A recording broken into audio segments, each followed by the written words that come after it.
I didn't start writing at a young age. I started writing at 27. And at first I just wrote archaic poems about flowers and whatnot. And in my very first creative writing class, I got asked to write, the assignment was to write a poem about America. And all of a sudden the floodgates opened, and I didn't realize that because of that assignment, all these questions I had about my identity, about being Cuban American, about being a gay man, that suddenly that poetry allowed me to explore, to question, to fathom. So it's been my life's work ever since then, just continually obsessing and thinking about those kinds of issues in my life, and really broad issues for all of us.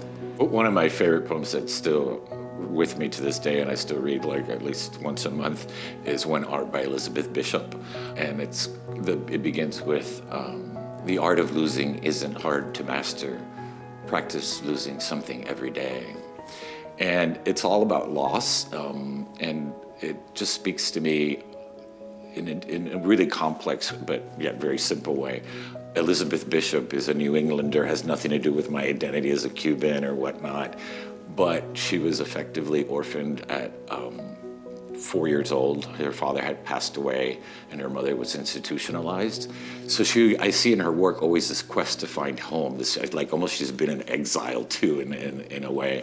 And so that poem and all of her work really speaks to me in that way, because it's fascinating when you find yourself in a poet that you expect to find yourself in, but when you find yourself in a poet that you don't expect to find yourself in, it's kind of a little even more powerful sometimes. Thinking about now that I'm living in Florida, in Miami, I was thinking, who's the poet laureate of Miami? Is there one? Or I was thinking it was the poet laureate of Florida, and I was thinking, wouldn't it be cool, if I could to do something like that? Because part of my journey is, I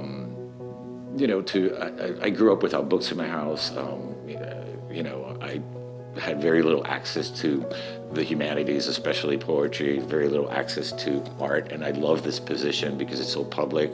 Like being presidential inaugural poet, it's a really public space for poetry, so I was super excited and just thinking about what kinds of programming we could do and how we can sort of create community around poetry, because I think that's part of what poetry does. It has a long, rich history of oral tradition, of being the proverbial campfire around which we can gather to share our stories and our experiences.